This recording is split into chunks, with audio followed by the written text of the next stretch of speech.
Alhamdulillahilladzi anzala ala abdihil kitaba wa lam yaj'al lahu iwaja walladzi nazzala al-furqana ala abdihi liyakuna lil alamina nadhira walladzi la ilaha illa hu wa lam yattakhidh waladan wa lam yakul lahu syarikun fil mulk wa lam yakul lahu waliyyun minadh-dhul wa kabbirhu takbira. Asyhadu an la ilaha illallah wa asyhadu anna Muhammadar Rasulullah. Allahumma shalli wa sallim wa barik ala Muhammad wa ala alihi wa ashabihi wa man tabi'ahum bi ihsan amma ba'd. Wa qala Allah ta'ala fil Qur'anil Karim, a'udzu billahi minasyaitonir rajim. Ya ayyuhalladzina amanu taqullaha wa kunu ma'as-shadiqin. Ya ayyuhalladzina amanu taqullaha wabtaghu ilaihil wasilah wajahidu fi sabilihi la'allakum tuflihun. Ya ayyuhalladzina amanu taqullaha wa aminu bi rasulih yu'tikum kiflaini min rahmatihi wa yaj'al lakum nuran tamshuna bihi wa yaghfir lakum wallahu ghafurur rahim. Wa qala Rasul sallallahu alaihi wasallam, fa inna khairul hadits kitabullah wa khairul hadi hadi Muhammad wa syarrul umuri muhdatsatuha wa kullu muhdatsatin bid'ah wa kullu bid'atin dhalalah. Ustadz Dudi Mutakin yang saya hormati, demikian juga Ustadz Ersyad Mutakin dan para asatidzah, para jamaah sekalian, para bini sepuh, tokoh-tokoh di Majelis Madani dan jamaah semuanya yang saya hormati, mengucapkan jazakumullah khairan kepada Ustadz Dudi Mutakin dan Majelis Madani yang memperkenankan saya untuk ikut bersilaturahmi di majelis ini. Mudah-mudahan semakin menambah tabungan amal solih kita, semakin memperpanjang umur kita, dan semakin menambah rezeki kita. Dalam Al-Quran, surat Ali Imran, ayat 79, A'udzubillahi minasyaitonirrajim. Maka nali basyarin ayyutiyahul kitaba wal hukma wan nubuwah thumma yaqula linnas kunu ibadan li min dunillah. Tidak mungkin seorang manusia yang Allah berikan kitab, berikan hukum, berikan kenabian, singkatnya adalah seorang nabi. Thumma yaqula linnas, kemudian dia berkata kepada manusia, kepada umatnya, kunu ibadan li min dunillah, jadilah kalian hamba-hamba aku selain Allah. Walakin kunu rabbaniyin, akan tetapi jadilah kalian Rabbani, bima kuntum tu'allimunal kitab, disebabkan kalian semua mengajarkan Alkitab, wa bima kuntum tadrusun, dan disebabkan kalian selalu mendaros Alkitab. Ayat ini secara khusus konteksnya ditujukan kepada orang-orang Kristen, karena surat Ali Imran itu, keluarga Imran itu Imran, istri Imran, putrinya Maryam, dan cucunya Nabi Isa alaihissalam. Surat yang secara khusus turun 90 ayat pertamanya, atau yang menjadi bagian akhir juz 3, dalam dialog dengan pendeta-pendeta Kristen dari Najran. Jadi secara khusus ini mengkritik balik orang-orang Kristen. Masa Nabi Isa yang diberi kenabian lah Allah kemudian menyuruh beribadah kepada Nabi Isa, menjadikan Nabi Isa sebagai Tuhan. Ya. Ini ayat 80-nya di bagian akhirnya Allah tegas mengatakan ayamurukum bil kufri ba'da idh antum muslimun. Pantaskah seorang nabi menyuruh kafir sesudah menyuruh kalian Islam? Mustahil. Tapi para nabi itu, ya, kata Allah Subhanahu wa taala, walakin kunu rabbaniyin. Jadi para nabi itu bukan hanya Nabi Isa, termasuk Nabi Muhammad SAW. Ajarannya itu bukan jadilah hamba-hamba bagi nabi tersebut, tapi jadilah kalian robbani. Robbani nanti dijelaskan di dalam, saya kebetulan bukannya yang Fathul Bari. Di Fathul Bari dijelaskan ar-robbani itu bisa dari rob, bisa dari tarbiyah. Ya. Bisa nisbatun ila rob atau ila tarbiyah. Kalau kepada rob berarti robbani itu seorang hamba yang dekat dengan Allah, penuh nilai-nilai robbaniyah, ketuhanan.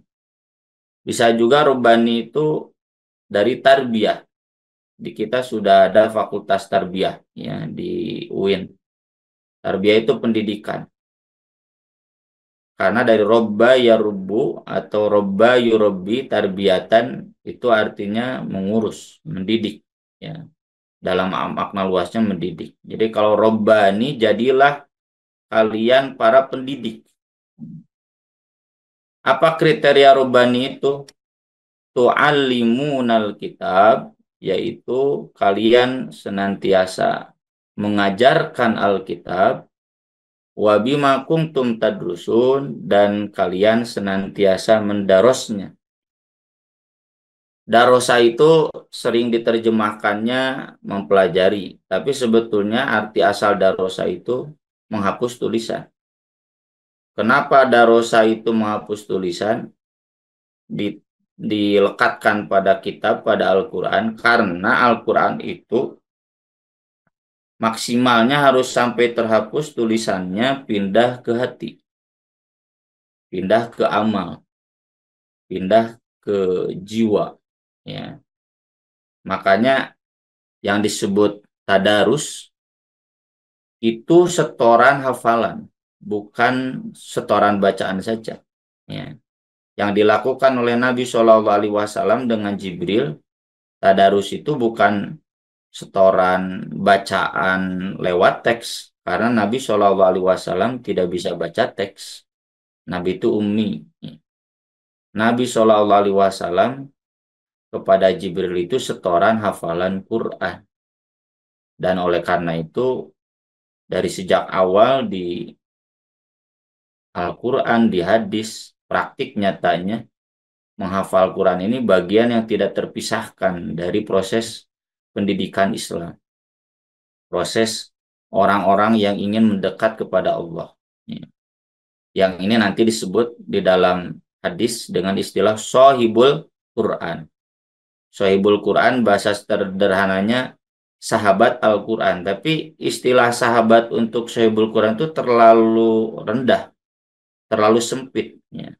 Shahib itu artinya yang memiliki, yang menjiwai, yang membela sepenuh hati, yang kemana-mana tidak akan pernah melupakannya, kemana-mana tidak akan pernah meninggalkannya. Mirip-miriplah dengan istilah Sohibul Bait. Kan Sohibul Bait nggak mungkin diterjemahkan sahabat rumah, terlalu rendah. Sohibul Bait itu dia pemilik rumah, penjaga rumah, pelindungnya, tidak akan pernah melupakannya, dia berlindung di rumah itu dilindungi oleh dia. Nah itulah Shahibul Quran. Artinya di sini ya, baik itu dalam makna robbani dari rob atau makna tarbiyah dalam makna pendidikan, ya, kita semua punya tugas utama, ya. Tugas utamanya itu adalah untuk menjadi orang-orang yang mampu tu'allimunal kitab wa bima kuntum tadrusun, mengajar kitab dan juga mempelajari menghafal Al-Quran. Ya. Saya sebut tadi ini ajaran para nabi, bukan hanya Nabi Muhammad SAW. Dan itu faktanya begitu. Dari sejak dulu yang namanya umat para nabi itu selalu cirinya itu orang yang sangat dekat dengan kitabnya. Dan tipologi orang-orang yang seperti itulah yang akan kuat menahan godaan badai dunia.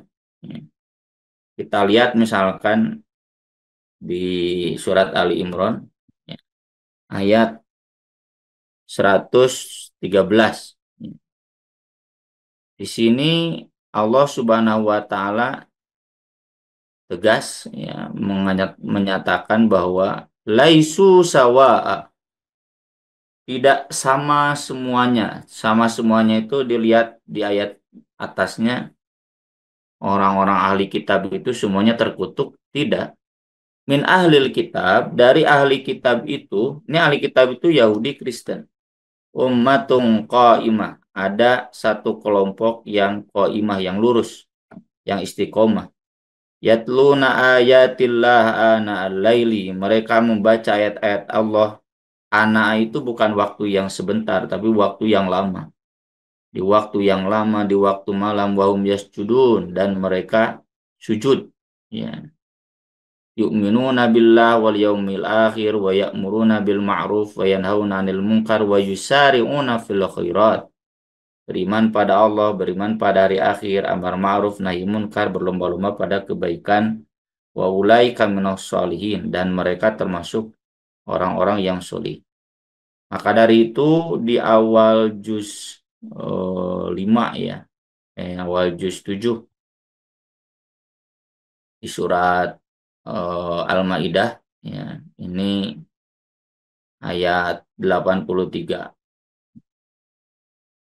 Di sini Allah Subhanahu wa taala berfirman, wa idza sami'u ma unzila ilar rasul, dan apabila mereka mendengar apa yang diturunkan kepada rasul. Mereka di sini pendeta-pendeta, rahib-rahib, biarawan-biarawan, ahli-ahli ibadah dari Yahudi dan Kristen. Kalau mereka mendengar Al-Quran, taro ayunahum tafidu minad dam, kamu akan melihat ya mata mereka berlinang air mata, mimma arafu minal haq, karena mereka mengetahui al-haq. Yaquluna rabbana amanna faktubna masyahidin, mereka berkata, wahai Rabb kami beriman, catatlah kami bersama para saksi-saksi. Ya. Jadi ini gambaran yang jelas bahwa dari sejak dulu yang namanya umat terbaik dari para nabi itu cirinya selalu dekat dengan kitabnya. Ya. Tapi bukan berarti ini mengajarkan pluralisme. Karena ayat-ayat ini tegas menyatakan bahwa orang-orang Yahudi, orang Kristen itu kemudian mereka beriman pada kitab yang dibacakan kepada mereka. Maka dari itu, wa ma lana la nu'minu billah wa ma ja'ana minal haq wa natma'u ayyudkhilana rabbuna ma'al qaumis sholihin. Bagaimana mungkin kami tidak beriman kepada Allah dan apa yang diturunkan dan datang kepada kami al-haq, padahal kami sangat ingin Allah memasukkan kami bersama orang-orang yang solih. Jadi mereka beriman pada Al-Quran, beriman kepada Nabi Shallallahu Alaihi Wasallam, itu disebabkan mereka sudah dekat dengan kitab mereka, dan itu karena ajarannya. Dan tipologinya begitu, membaca Al-Quran di waktu malam sambil sujud itu dalam sholat malam, itu sudah baku menjadi ajaran para nabi, apalagi di nabi kita Nabi Muhammad Shallallahu Alaihi Wasallam. Maka dari itu nanti gambarannya sangat kontras berbeda ya dengan kaum yang mereka mengabaikan kitabnya. Ada di surat Al-A'raf 11 ini ayatnya. Nah ini. ayat berapa ini? 169. Di sini Allah menjelaskan bahwa fakhalafa min ba'dihim khalfu warithul kitab ya'khuduna 'arada hadzal adna wa yaquluna sayughfaru lana. Lalu menggantikan sesudah mereka, sesudah para nabi itu, satu generasi yang mewarisi kitab, tapi mereka mengambil bagian dunia yang rendah ini. Ini yang sering disebut dalam Al-Quran, yashtaruna bi ayatillah thamanan qalila. Wa yaquluna sayughfaru lana, dan mereka pede kami akan diampuni. Orang Yahudi Kristen itu banyak ayatnya, lang tamassanan nar illa ayyaman ma'dudah, ya. In kanat lakumud darul akhirah indallahi khalisatan min dunin nas fatamannawul maut. Jadi mereka merasa pasti akan masuk surga, kalaupun masuk neraka paling lama seminggu. Wa iyatihim aradun mithluh yahudu. Kalau datang lagi bagian duniawi seperti itu, mereka ambil lagi, campakkan lagi kitab mereka. Alam yu'khad alaihim mitsaqul kitab alla yaqulu 'ala Allahi ilal haq wa darusu ma fi. Bukankah sudah diambil atas mereka perjanjian kitab, mereka tidak boleh mengatakan atas nama Allah kecuali kebenaran, tapi mereka melupakannya. Wa darul akhirah khairul lil ladzina yattaqun afala ta'qilun.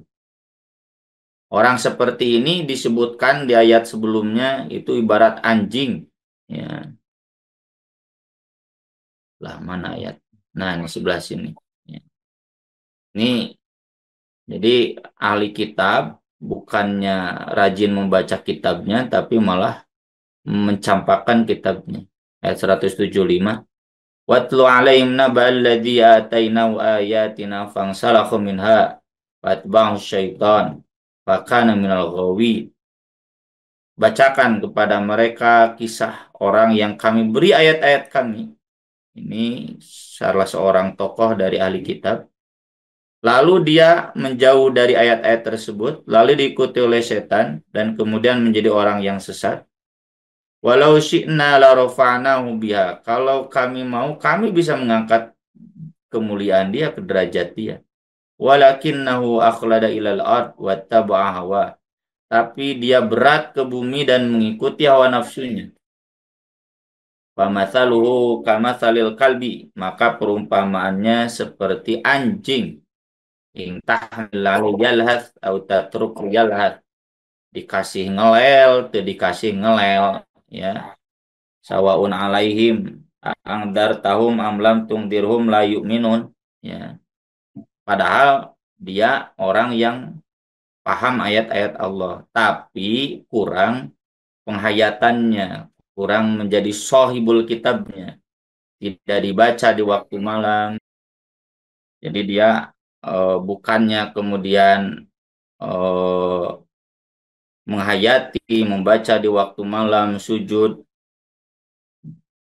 Dan ini nanti jadi kode etik ya. Jadi ukuran kita dekat dengan Al-Quran atau tidak.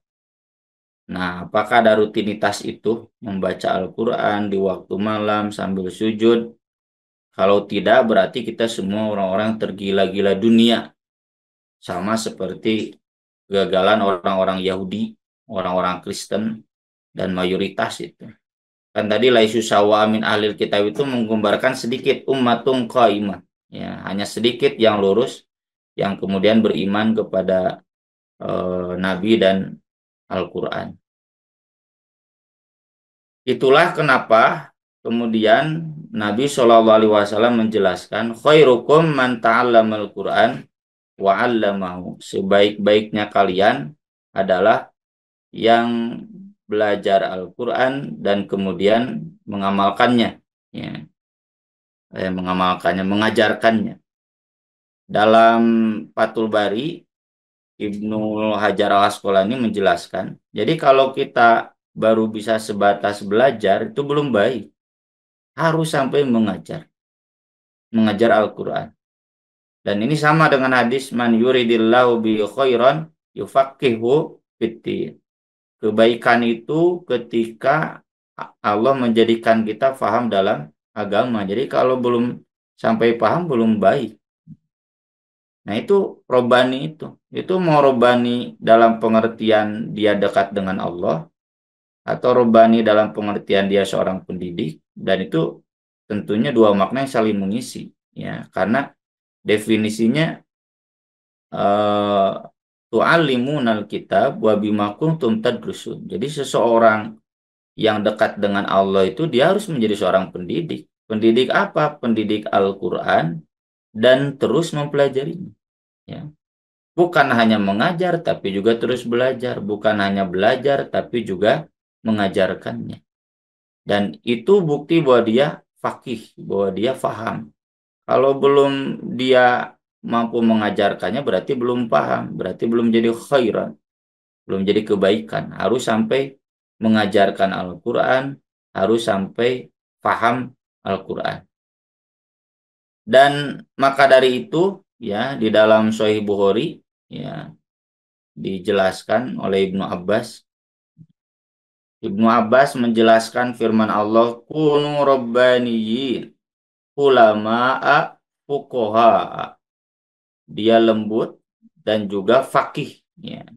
Fakih itu faham terhadap apa yang dia baca. Kemudian di tafsir Ibnu Katsir juga sama, ya. Mengutip Ad-Dhahhak, hakun ala man ta'allamal Qur'an an yakuna faqihan. Sudah satu kemestian bagi yang belajar Al-Quran, dia harus faqih, ya. Ta'lamun au, ini harusnya bukan tufahimun, ya, tapi tafhamuna ma'nahu. Dan dengan itu kemudian tu'allimun. Jadi bisa mengajarkan. Jadi tu'allimun alkitab itu syaratnya harus faqih. Makanya nyambung hadis. Khairukum man ta'allamal Qur'an wa 'allamahu, dan juga man yuridillahu bi khairan yufaqihu fiddin. Wa bima kuntum tadrusun. Apa tadrusun itu? Tahfadzuna alfadhu. Ini yang tadi sudah saya singgung. Jadi tadrusun itu menghafal lafad-lafadnya, menghafal ayat-ayatnya. Kalau kita malas menghafal Al-Quran, ini berarti belum menjadi umat Nabi yang ideal. Ya, sudah sih, cuma belum ideal.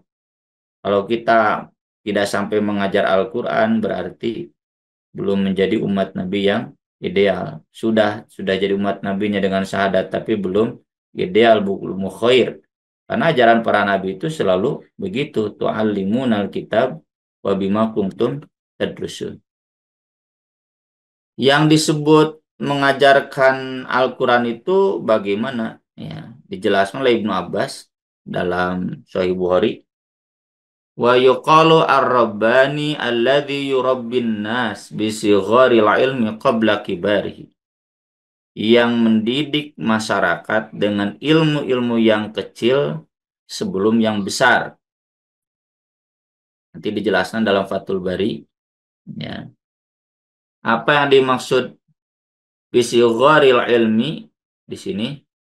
Wal muradu bisigharil ilmi ma wadaha min masailihi wa bikibarihi ma daqqa minha. Ilmu-ilmu yang kecil itu ilmu-ilmu yang jelas, yang dasar, dan ilmu-ilmu yang besar itu yang mendalamnya. Wa qila yu'allimuhum juz'iyyatihi qabla kulliyatihi. Mengajari masyarakat ilmu-ilmu yang dasar sebelum yang rincian-rincian detailnya. Au furu'ihi qabla usulihi. Yang furu'nya sebelum yang usulnya. Furu kan kalau dalam fikih, jadi langsung kalau sholat, sholat gimana, takbiratul ihram gimana. Nah kalau usul langsung, apa ini dalilnya, bagaimana kaidah usulnya, kaidah fikihnya, bagaimana ikhtilafnya. Au muqaddimatihi qabla maqasidihi, atau pengantar-pengantarnya sebelum tujuan-tujuan akhirnya, ya. Itu gambaran kenapa disebut Robbani, kan dari tarbiyah. Tarbiyah itu kan makna asalnya mendidik yang kecil-kecil. Makanya dalam Al-Quran ayat tentang tarbiyah itu selalu ditujukannya untuk anak kecil. Ini diantaranya surat Asy-Syu'ara ayat 18. Ini perkataan Fir'aun kepada Nabi Musa. Alam nurabbika fina walidan. Bukankah kami mengurus kamu, mendidik kamu di kami ketika kamu masih kecil? Nah, jadi konteksnya anak kecil. Atau di doa yang terkenal, wa qur rabbi rahamhuma kama rabbayani sogiro. Mengurusku ketika kecil. Nah, jadi makna tarbiyah itu otomatis di sana ada makna yang kecil-kecil dulu, yang dasar-dasar dulu. Dan ini yang dijelaskan oleh Ibnu Abbas yang dikutip oleh Imam Bukhari di sini dalam Sahih Bukhari Kitabul Ilm, alladzi yurabbin nas bisigharil ilmi qabla kibarihi. Nah, gambarannya berarti kalau dalam konteks Al-Quran, yang kecil itu pertama mulai dari baca Al-Quran. Tahsinnya, tajwidnya, makhorijul huruf, terutama sifatul huruf. Ya, kalau mau pakai pendekatan Ustadz Saiful Islam dari Maqdis, mulai dari mad, mulai dari dengung, ya, kesalahan umum itu jangan sampai umum salah buat kita, ya, harus jangan sampai salah lagi. Kemudian puncaknya itu di makhorijul huruf, sifatul huruf. Kita kadang fokus di makhorijul huruf tapi lupa dengan sifatul huruf. Padahal yang paling pokok, yang sama-sama pokoknya sifatul huruf itu sangat berpengaruh, ya, dalam tajwid. Nah, ini yang kecil-kecil dulu. Yang kedua, menghafal Al-Quran. Ya, kenapa menghafal? Karena Quran itu bukan kita pengetahuan saja, tapi juga kita berzikir. Saya sering tekankan ya kepada jamaah, kepada para orang tua santri. Menghafal Quran itu bukan untuk mencerdaskan. Dai cerdas mah udah ada modalnya dari Allah. Mau pinter-pinter tenggapalkeun Quran oge. Ya. Si Bill Gates, si Elon Musk pada linter tenggapalkeun Quran oge. Ya. Yang kurang pintar meskipun menghafal Quran.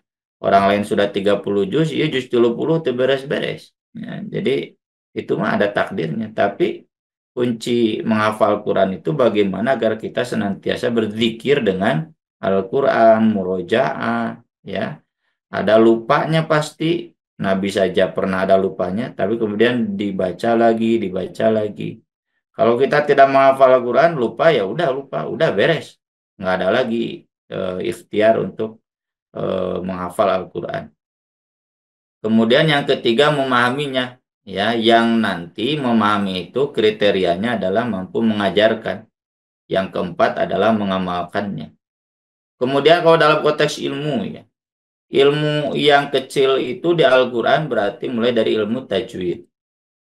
Yang agak luasnya berarti ilmu tafsir. Ya. Agak luasnya lagi berarti ilmu fikih. Ya, fikih itu kan bangunan pokok dari Al-Quran, dari hadis. Karena semua ilmu pasti rujukannya Al-Quran. Nah, Al-Quran ujung-ujungnya ke fikih. Mau itu fikih ibadah, fikih munakahah, fikih politik, ya, fikih sosial, fikih ekonomi. Ya. Siapkah kita berbicara ekonomi dari Al-Quran? Siapkah kita berbicara politik dari Al-Quran? Berbicara ekonomi dengan Al-Quran? Ya. Kalau belum dari Al-Quran, ini belum menjadi umat Nabi. Ya. Atau yang dibahasakan dalam istilah populer di dunia pendidikan adalah Islamisasi. Apa Islamisasi itu pancena laptop mah laptop najan buatan orang Amerika oge dipakai untuk kebaikan mah ya tetap ya laptop mah tidak akan jadi Islami. Nah, ini Islamisasi itu bagaimana mengajarkan nilai-nilai Al-Quran, ya, dalam dunia politik kalau itu politik, dalam dunia ekonomi kalau itu ekonomi. Bagaimana agar politik yang diajarkan itu bukan politik yang orientasinya dunia murni, ya, dan sekarang memang sudah seperti itu politik itu, nggak ada nilai-nilai politik high politik, nilai politik untuk amar ma'ruf nahi munkar, karena yang diajarkan di perguruan-perguruan tinggi politik itu ya kekuasaan, ya. Ini yang tadi menjadi kehancuran orang-orang Kristen, orang Yahudi, ya, meninggalkan kitabnya kemudian terjebak pada dunia, termasuk ilmu sosial, ya. Apakah kemudian ilmu-ilmu sosial itu diterima begitu saja, sehingga kemudian meliberalisasi agama Islam, ataukah mau kita tanamkan nilai-nilai Al-Quran, sehingga tidak akan terjadi liberalisasi Islam, liberalisasi syariat, ya, yang semuanya itu berawal dari ilmu-ilmu sosial. Saya kasih contoh sederhana begini, ya, karena eh, ya di dunia perguruan tinggi biasalahnya ngobrol begini. Mohon maaf kalau terlalu berat. Dalam ilmu sosial itu yang diyakini bahwa kebenaran itu sesuatu yang sosial, yang historis, yang empiris. Dan kita nggak boleh masuk dalam ranah-ranah subjektif. Ya.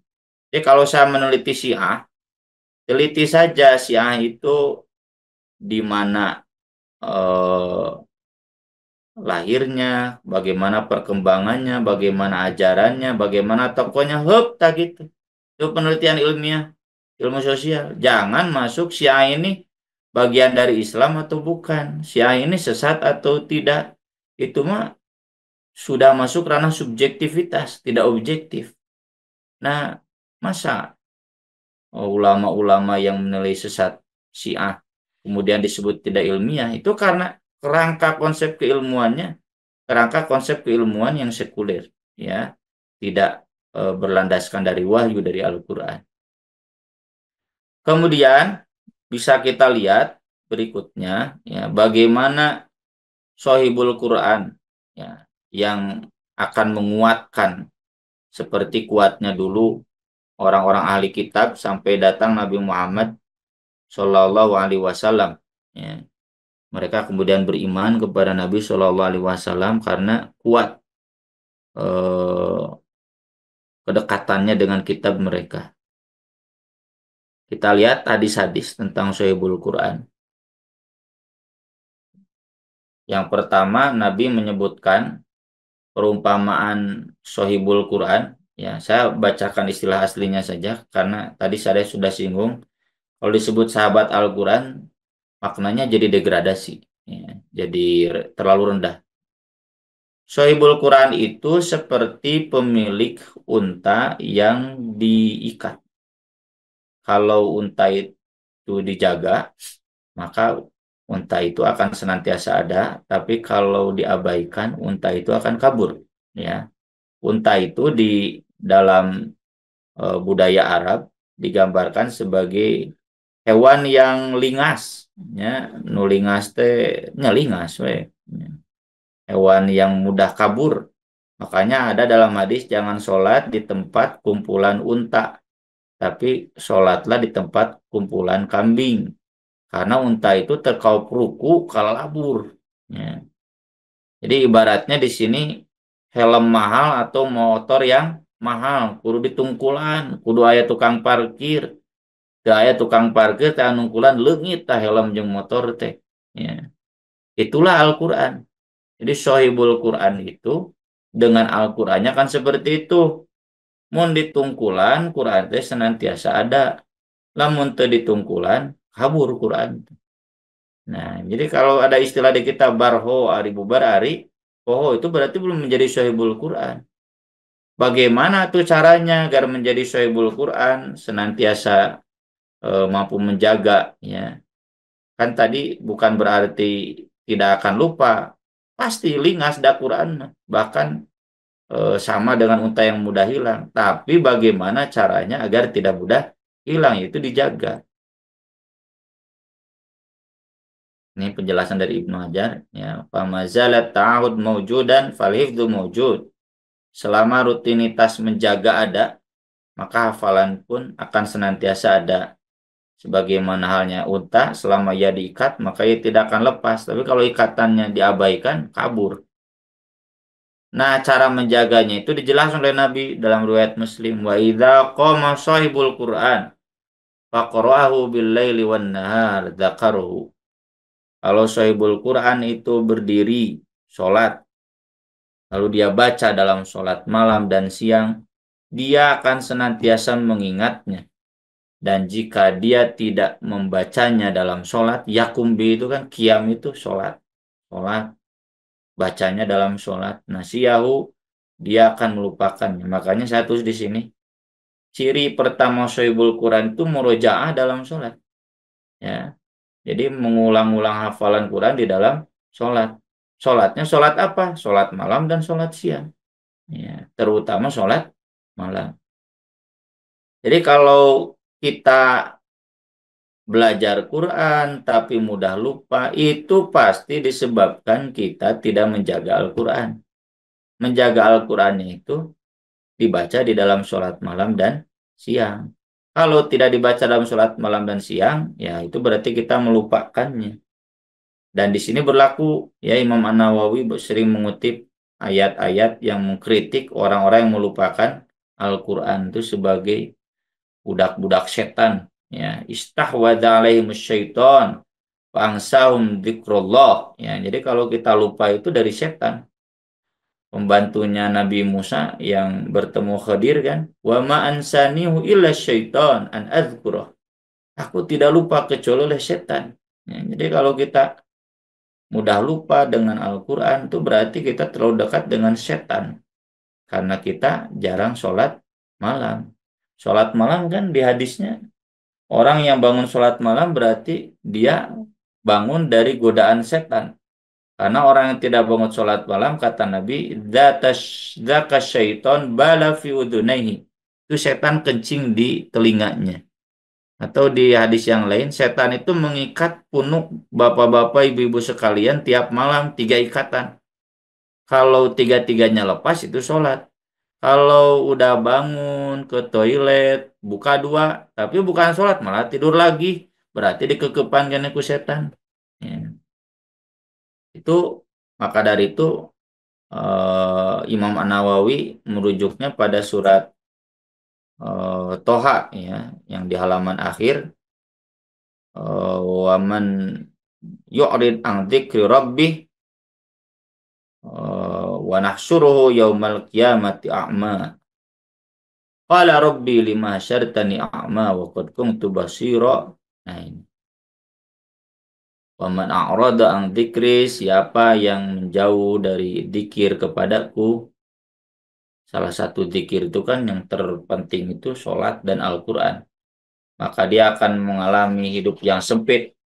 Dan kami akan mengumpulkannya pada hari kiamat dalam keadaan buta. Lalu dia bertanya, Rob, wahai Rob, kenapa engkau mengumpulkanku dalam keadaan buta? Padahal dulu aku basiro, dulu aku bisa melihat. Maka kemudian dijawab oleh Allah, kadzalika tatka ayatuna fanasitaha wa kadzalikal yauma tunsa. Demikianlah dulu datang kepada kamu ayat-ayat kami, kamu melupakannya. Dan demikian juga pada hari ini, kamu dilupakan. Nanti Imam Ibnu Katsir menjelaskan dalam tafsir Ibnu Katsir, lupa yang pertama itu melupakan, tidak membacanya, tidak mengamalkannya, tidak menghafalnya, tidak mempelajarinya. Lupa yang kedua, lupa hafalan. Itu lupa yang minimal. Karena banyak ayat-ayat, banyak hadis-hadis dari Nabi SAW yang mengancam bapak-bapak, ibu-ibu, dan kita semua yang mudah lupa Al-Quran. Kenapa lupa? Kenapa sampai dilupakan? Ya. Kan tadi Nabi sudah menjelaskan, kalau lupa berarti itu gara-gara tidak dijaga. Tidak dijaga lewat sholat malam. Dan tidak dijaga lewat sholat malam berarti pertanda itu gila dunia. Ayatnya terkenal tuh di surat Al-Insan. Ya, mana Al-Insan? Nih.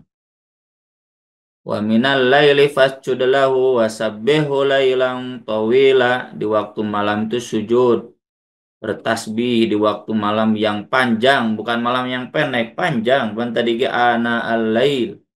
Bukan pendek, kalau udah bangun malam tapi sebentar, itu belum menjadi sahibul Quran yang ideal. Baru belajar jadi sahibul Quran. Inna haula yuhibbunal ajila wa yadharuna warahum yauman tsaqila. Nah, itu kalau kita mengabaikannya berarti kita yuhibbunal ajilah, tergila-gila dunia, ya. Maka dari itu di surat sebelumnya, di surat Al-Qiyamah, ya, ini dikaitkan nih ketergesa-gesaan itu karena gila dunia. La tuharrik bihi lisanaka litajala bih. Ya, ini litajal itu tergesa-gesa. Ya. Nabi ditegur, jangan tergesa-gesa, tenang saja. Tapi, nah ini di ayat berikutnya. Kalla bal tuhibbunal ajilah wa tadharunal akhirah. Kalian malah mencintai dunia dan mengabaikan akhirat. Nah, dijelaskan di surat berikutnya. Bagaimana ciri mencintai dunia, mengabaikan akhirat teh? Malas sholat malam yang panjang. Sok we tanya kita masing-masing. Kenapa kita malas sholat malam? Capek, capek naon? Capek dudunya. Gak ada lagi. Ya. Padahal Nabi Shallallahu Alaihi Wasallam sendiri kata Allah di surat Al-Muzammil, ya, meski Allah mengatakan innalaka fin nahari sabahang tawila, ya, kamu itu di waktu siang terlalu banyak kesibukan. Sabahan di sini aktivitas, kesibukan yang banyak. Karena kesibukan kamu di waktu siang banyak, maka manfaatkan waktu malam, ya, untuk eh, berkholwat dengan Allah, bermunajat dengan Allah, bermesraan dengan Allah. Inna nasyiatal laili hiya asyaddu wat'aw wa aqwamu qila di ayat 6. Waktu malam itu sangat mantap, kuat wat'an bekasnya dan sangat lurus bacaannya. Enaknya baca Quran membekas di hati itu hanya di waktu malam. Maka dari itu, qumil laila illa qalila. Kalau bahasa bebasnya, bangun di waktu malam jangan sedikit. Jangan sebentar, nisfahu setengah malam, awin minhu qalila, kurangi sedikit, sepertiga malam, auzid alaih atau tambah 2/3 malam, warattilil Qur'ana tartila. Kenapa harus salat malam lama-lama? Ya, baca Al-Qur'annya dengan tartil, jangan gurung-gusu, ya. Meskipun kata Allah, innalaka fin nahari sabahang tawila dia tujuhnya.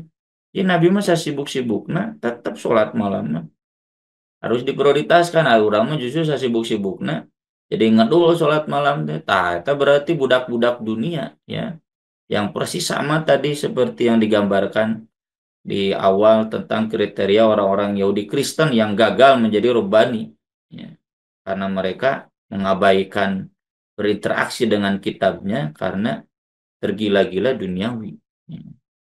Nah ini makanya peringatan dari Allah sangat keras, ya.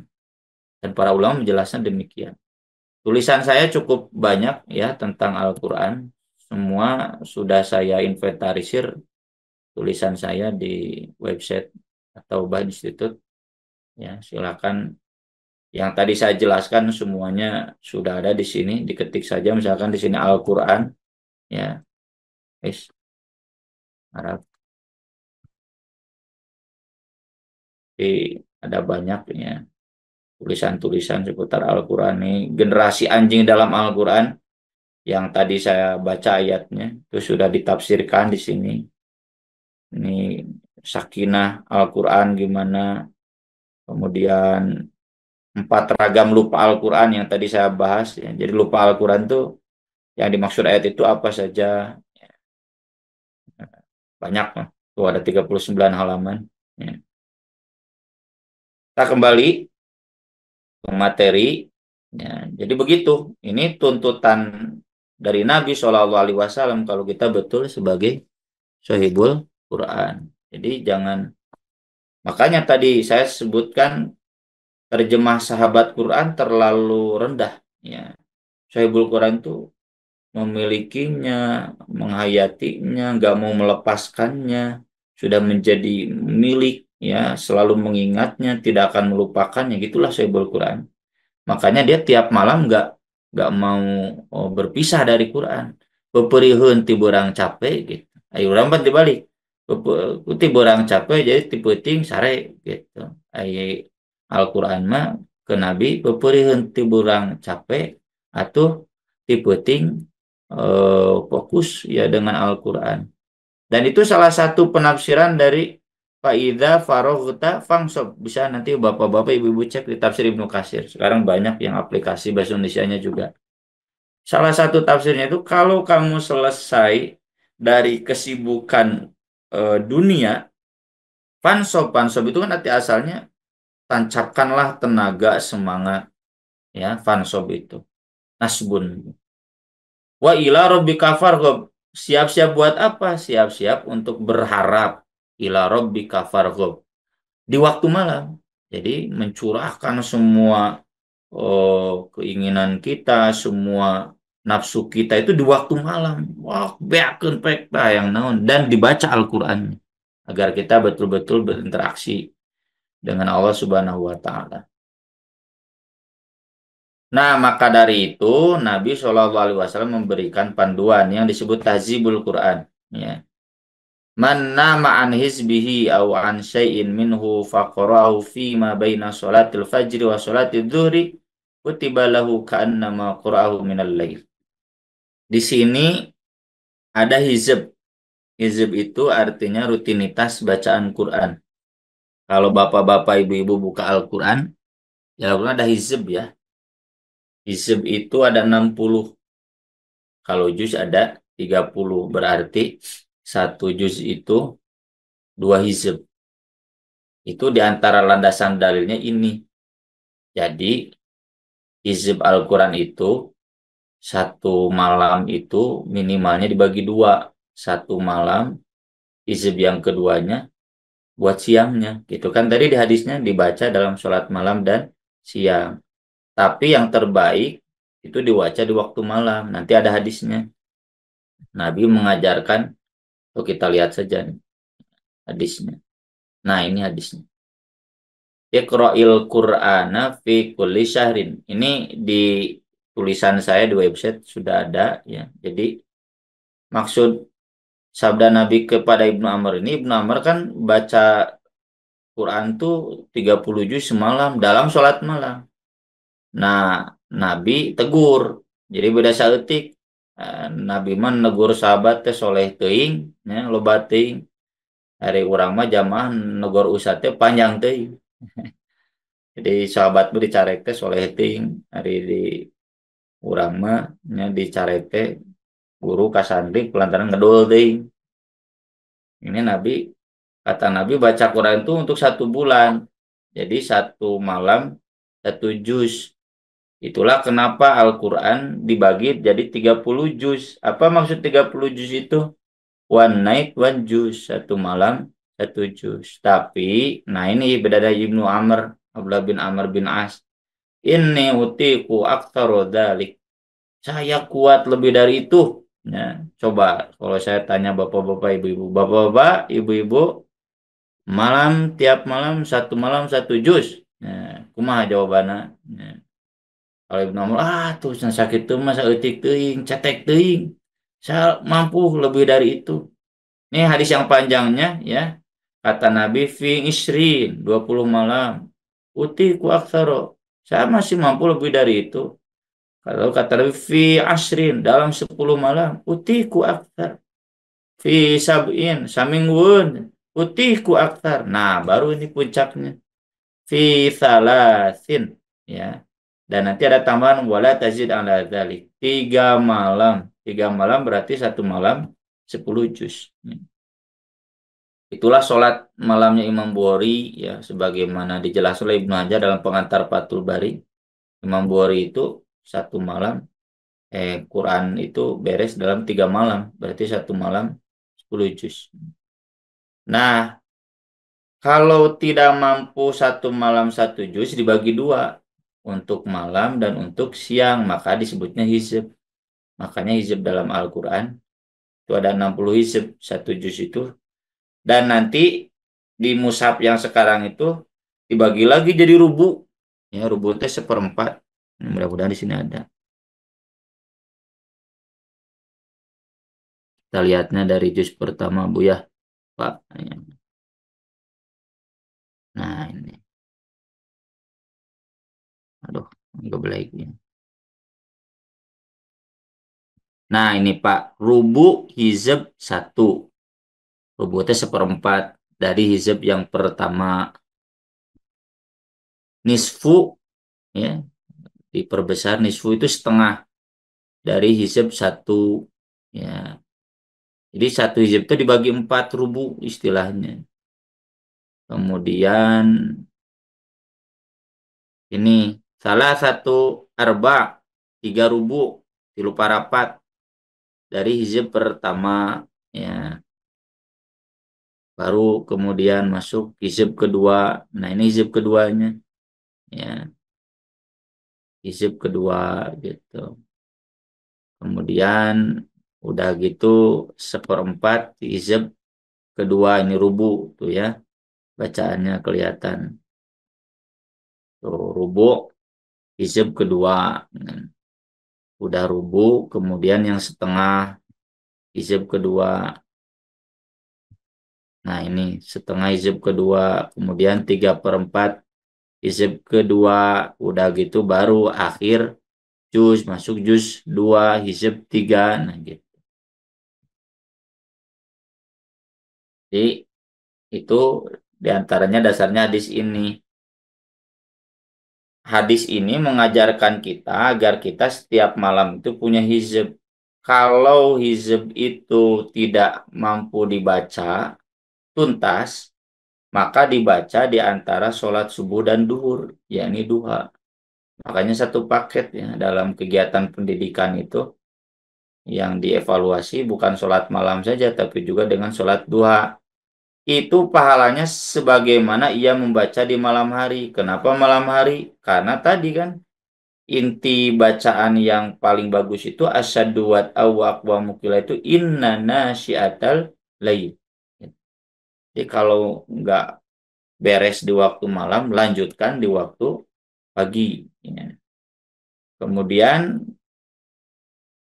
Aisyah menjelaskan, Rasulullah Shallallahu Alaihi Wasallam apabila luput darinya sholat malam karena sakit atau lainnya, beliau sholat pada siang hari 12 rakaat.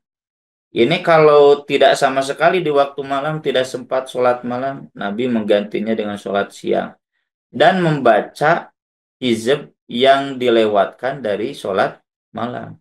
Kalau sempatnya setengahnya, berarti setengahnya lagi di sholat siang.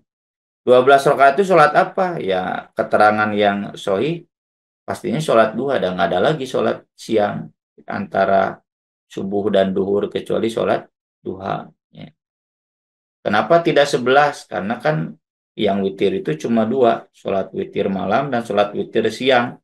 Witir siang itu maghrib, 4 duhur, 4 asar, 3. Nah, tiganya itu maghrib, itu witir siang. Witir malam itu sholat malam kita. Dan nggak boleh ada witir lagi di luar itu. Nah, makanya kalau Nabi kelewat tahajud, itu di sholat duhanya Nabi sholat 12 rakaat. Karena tadi ya ada rutinitas hizb itu. Nah, ini dalilnya sudah tadi kita bahas ya, dalam sholat malam. Nah, ini di antara dalil ini, dalil lengkapnya ya.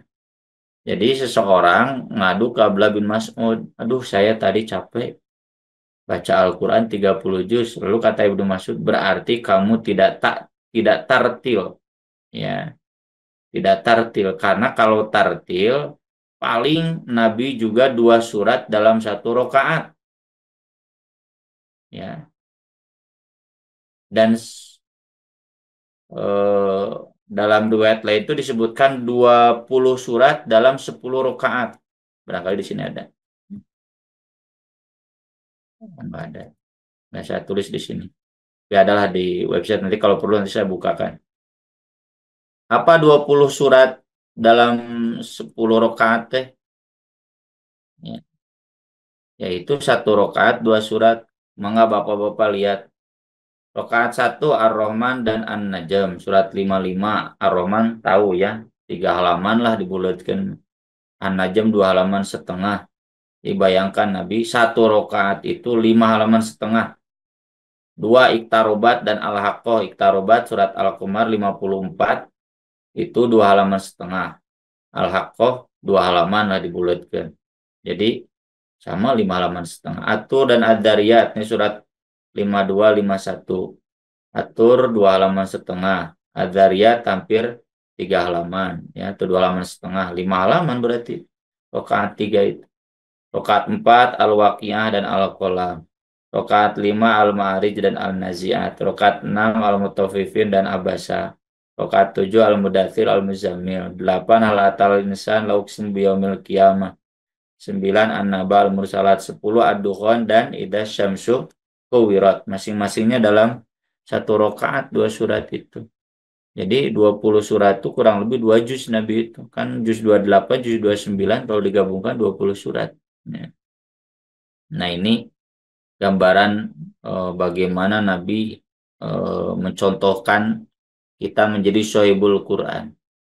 Ini yang begini-begini, ya mohon maaf, saya kan latar belakang di Persis, ya. Itu sering diabaikan karena yang penting cenakan Quran mengerti, paham, jago nafsir kenana, ya itulah tidak robani. Kan robani tadi sudah disinggung, bisigharil ilmi qabla ibarihi, ya. Mulai dari yang terkecil sebelum yang besar-besar. Kan konsep Islam itu ala wahyal qalbu, ya. Jadi berpusat pada hati.